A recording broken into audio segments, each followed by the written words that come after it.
There is a form of solitude that does not arise from rejection, but from elevation. A solitude that is not punishment, but privilege. Throughout history, humanity's brightest minds have shared a disturbing secret. The smarter you are, the less you can tolerate the company of most people.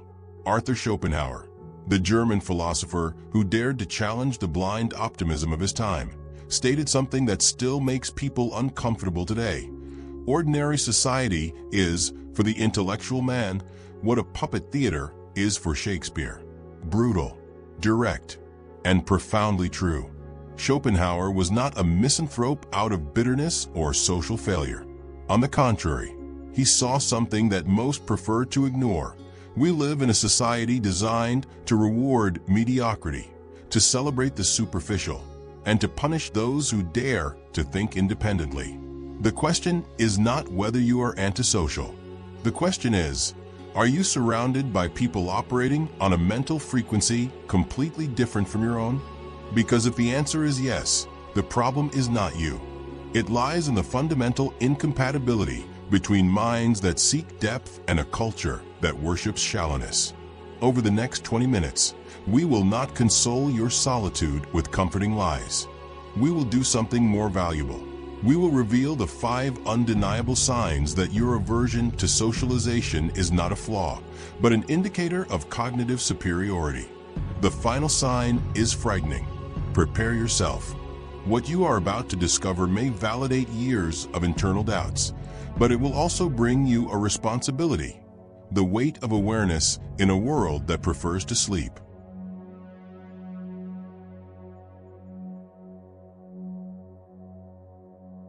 Sign 1. You feel a physical aversion to superficial conversations.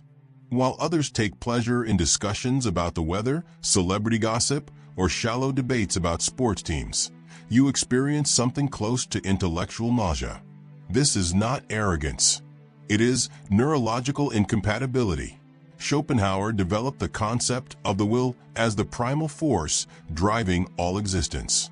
To him, most people live enslaved to this blind will, never questioning their impulses or desires. They speak without thinking, reproduce opinions without reflection, exist without awareness. When you possess a superior mind, you operate on a different level of processing. Your brain seeks patterns, deep connections, meaning. A superficial conversation for you is like asking a piano virtuoso to play Happy Birthday repeatedly. Not just boring, it is a cognitive insult. Modern neuroscience confirms it. People with higher IQs show lower tolerance for repetitive, mentally unchallenging stimuli. It's not a choice. It's brain architecture. Consider Marcus Aurelius, Roman emperor and Stoic philosopher. While governing the largest empire in the world, he maintained his meditations, private journals, where he reflected on human nature, mortality, and ethics. Imagine the scene: Marcus Aurelius, after a full day surrounded by flattering senators, boastful generals, and frivolous courtiers, retreats to his chambers. There, by candlelight, he writes, "When you wake in the morning, think of the privilege you have to be alive, to think, to enjoy, to love." He ruled millions, yet found genuine connection only with himself and the dead philosophers whose texts he studied. Imperial banquets, filled with empty political chatter, were duty, never pleasure. His true life unfolded in contemplative solitude. Look at social media today. What is valued? Catchy phrases, shallow opinions, performative outrage. The algorithm rewards the quick, the emotional, the shallow. There is no room for nuance, slow thought, or depth. If you feel drained after spending time in social settings, parties, corporate meetings, happy hours, it is not because you are socially deficient. It is because your brain is performing a Herculean task, trying to find substance where only foam exists. Stop forcing superficial connections. Instead of accumulating 100 empty acquaintances, cultivate 3 deep friendships with people who value critical thinking. Quality, not quantity. Schopenhauer had few friends, but corresponded intensely with those who shared his intellectual level. Sign 2. You prefer solitude because it frees you to think without interruption. For most people, solitude is punishment. For you, it is a sanctuary. Not because you hate people, but because deep thought demands silence. And the modern world is built to prevent exactly that. Schopenhauer wrote, "Solitude is the fortune of all excellent spirits." Why? Because original thought, the kind that creates philosophies, immortal works of art, scientific discoveries, cannot be outsourced to groups. Genuine creativity and deep reflection are solitary activities by nature. When you are in a group, you are constantly processing social signals, body language, tone of voice, power dynamics. Your prefrontal cortex is too busy with social survival to engage in intellectual exploration. Pascal, the French philosopher, observed that all of humanity's problems stem from man's inability to sit quietly alone in a room. Most people cannot endure their own company because nothing substantial is happening in their minds. Isaac Newton. During the Great Plague of 1665, the University of Cambridge closed its doors. Newton, then in his early 20s, was forced into isolation on a rural estate. What did he do? He revolutionized 3 different scientific fields, developed calculus, formulated the laws of motion, unraveled the nature of light and color, all in 18 months of complete solitude. It was not in spite of isolation that Newton had these insights. It was because of it. No teachers telling him what to think, no peers competing for attention, no social obligations. His mind finally had the space to explore the impossible. When Cambridge reopened, Newton returned, published his discoveries, became the most influential scientist in history. But the real work? It happened in silence. Modern economics sells networking as salvation. You must always be connected, always available, always on. LinkedIn glorifies hyperconnection. Career coaches say success comes from who you know. But observe true innovators. Elon Musk works until 3 in the morning alone, solving engineering problems. J.K. Rowling wrote Harry Potter in quiet cafes in isolation. Steve Jobs took long solitary walks to think through strategy. Genius does not arise in crowded meeting rooms. It arises in disciplined solitude. Establish sacred blocks of intentional solitude, not accidental solitude while scrolling Instagram. Active solitude, 2 hours a day, device-free, just you and your thought. Schopenhauer devoted his mornings exclusively to solitary intellectual work, without exception. Sign 3. You see through social masks, and it's exhausting. In conversations, you don't just hear words. You detect inconsistencies, hidden motives, performative falseness. You see the masks everyone wears, and you cannot turn off this perception. Schopenhauer was a master at unmasking hypocrisy. He observed that most social interactions are mere theater. People feigning interest, simulating compassion, performing virtues they do not possess. To the common mind, these masks are invisible, or worse, accepted as reality. But to the superior mind, endowed with greater analytical capacity and pattern recognition, the contradictions are glaring. You hear someone preaching humility while projecting arrogance in every gesture. You see someone proclaiming love for humanity while treating waiters like objects. This constant cognitive dissonance is exhausting. The psychologist Carl Jung called this the persona, the social mask we all wear. Most people never question their own persona. You not only question yours, but you see the persona of everyone around you. Diogenes of Sinope, the cynic philosopher of ancient Greece, embodies this principle. He lived in a barrel, rejecting all social conventions, dedicating his life to exposing others' hypocrisy. It is said that Alexander the Great, the conqueror of the known world, visited Diogenes. The powerful emperor, surrounded by his golden entourage, found the philosopher lying in the sun, filthy. Alexander, trying to show magnanimity, asked, "Is there anything I can do for you?" anything you desire?" Diogenes replied, "Yes. Stand out of my sunlight." While everyone bowed before Alexander's power, Diogenes saw the truth. Behind the golden armor was just another man enslaved by his ego. The great conqueror, persona, impressed, not one who saw through masks. Alexander, reportedly impressed, said, "If I were not Alexander, I would wish to be Diogenes." Even he recognized the philosopher was freer. We live in the era of curated identities. Instagram presents perfect lives. LinkedIn displays flawless careers. Everyone is selling an edited version of themselves. To you, this is not aspirational. It's transparent. You see the influencer preaching authenticity, while each spontaneous moment was rehearsed 17 times. You see the CEO talking about values while exploiting employees behind the scenes. It's not that you are cynical. You are realistic in a world that rewards illusion. Stop trying to publicly unmask others. This knowledge is for protection, not attack. Use your perception to choose whom you invest your time and trust in. Schopenhauer kept his distance from most people, not out of cruelty, but to preserve mental energy. Up to this point, you have understood 3 fundamental truths: that your aversion to empty conversations is a neurological reality, that your need for solitude is a prerequisite for deep thought, and that your ability to see social masks is both a gift and a burden. These are the foundations, the architecture of mental superiority. But now we enter more complex territory.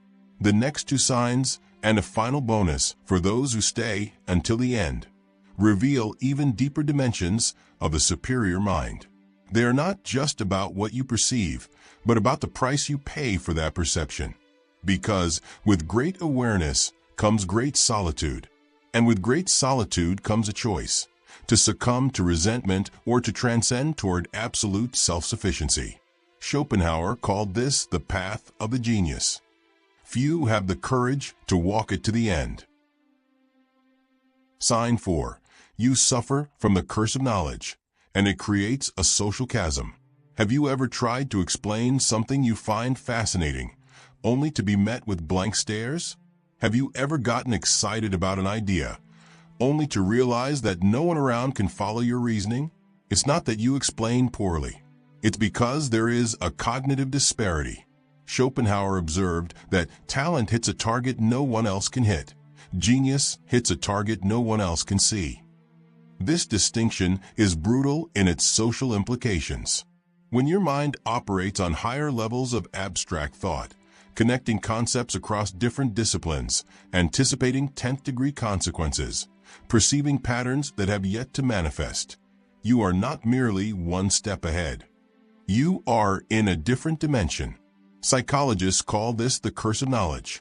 The more you know, the harder it becomes to remember what it was like not to know. You forget that most people cannot see what you see, not because they are dumb, but because they literally do not have the necessary mental structures. This creates involuntary isolation.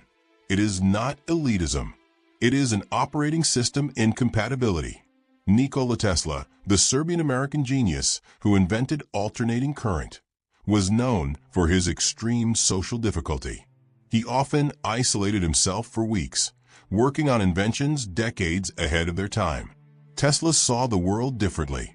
Literally, he reported being able to visualize entire inventions in his mind, with every component functioning in 3-dimensional detail. He didn't need prototypes. He built everything mentally first. When he tried to explain his visions to ordinary investors or engineers, they looked at him as if he were insane.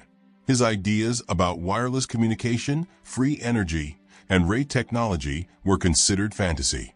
Tesla died alone, poor, in a hotel room. Meanwhile, Thomas Edison, his less brilliant but socially adept rival, died celebrated and wealthy. Why? Because Edison understood people. Tesla understood the universe. The tragedy is not that Tesla was wrong. Decades later, almost all his fantasies proved feasible. The tragedy is that he was right too early, And the visionary solitude is the price of advancement. You are in a meeting. You immediately spot the logical flaw in the proposed plan, anticipate 3 unconsidered negative consequences, and formulate a superior alternative. You speak, and you notice resistance, not because your idea is bad, but because you skipped intermediate steps that are obvious to you but invisible to others. You lost them at B while already at G. The result? You are perceived as complicated, arrogant, or disconnected from reality, when in fact you are simply processing information at superior speed and depth. Over time, you learn it's easier to stay silent, and so the social chasm deepens. Tactic: develop 2 forms of communication. The full version, reserved for the few minds capable of following it, and the simplified version, which you use to navigate the common world without constant frustration. Schopenhauer wrote dense essays for intellectuals and accessible aphorisms for the general public. Adapt without diminishing yourself. Sign 5. You have already accepted that you will never be truly understood. There is a dark peace within you. It is not depression, but acceptance. You understand that most people will never grasp how you think, how you see the world, why you value what you value, and you have stopped expecting them to. Schopenhauer developed the concept of essential solitude as a permanent condition of the superior mind. He argued that every human being is fundamentally alone in their consciousness, but this solitude is exponentially greater for those whose minds transcend the ordinary. Most people constantly seek external validation. They need approval, consensus, to be understood. This is not moral weakness. It is a genuine psychological need. But the superior mind eventually undergoes a painful metamorphosis, the death of the need to be understood. Not because you have given up on people, but because you have realized something profound. Your cognitive uniqueness is both gift and prison. The existentialist Kierkegaard called this the night of faith, one who walks alone, sustained only by their own internal conviction. There is no crowd to validate your journey, only you and your consciousness. Vincent van Gogh sold exactly 1 painting during his lifetime. 1. He lived in poverty, was considered insane, and faced constant rejection from the artistic community of his time. His contemporaries could not see what he saw. While they painted realistic portraits and conventional scenes, Van Gogh exploded the canvas with raw emotion, with colors that shouted, with brushstrokes that pulsed with life. He wrote to his brother Theo, "I dream my painting, and then I paint my dream." No one understood his dreams, but he did not stop, not because he was stubborn or arrogant, but because he had accepted. If he waited for understanding to create, he would never create anything. Van Gogh died at 37, probably by suicide, misunderstood and alone. Decades later, his works are considered among the most important in art history, valued at hundreds of millions. Validation arrived, too late to matter. But this reveals a cruel truth. If you need the approval of your time, you will never create anything truly original. Because the original is, by definition, incomprehensible at the moment of its creation. We live in the age of instant validation. Likes, shares, comments. Social approval metrics available every second. For most, this is dopamine. For you, it is noise. Because you have already internalized that popularity metrics do not measure intellectual value. They measure conformity. What goes viral is rarely profound. What is popular is rarely original. If you seek validation from the masses, you must produce for the common denominator. But if you have accepted essential solitude, you are free. Free to think thoughts no one will applaud. Free to value what is true over what is popular. Free to be misunderstood. Build your own system of internal validation. Schopenhauer had rigorous philosophical criteria by which he judged his own work, independent of external recognition. Define your standards of excellence and be your own strictest judge. The approval of others becomes a bonus, not a necessity. 20 minutes ago, you began this journey, perhaps seeking validation or answers to why you never fully fit in. What you discovered is deeper. Your aversion to superficial conversations is not a flaw, but a sign of a brain that processes the world in layers most people cannot perceive. It is not arrogance. It is neural architecture. You realize that solitude, which frightens so many, is where your mind breathes, creates, and discovers the terrain of originality. Seeing through social masks is both gift and curse.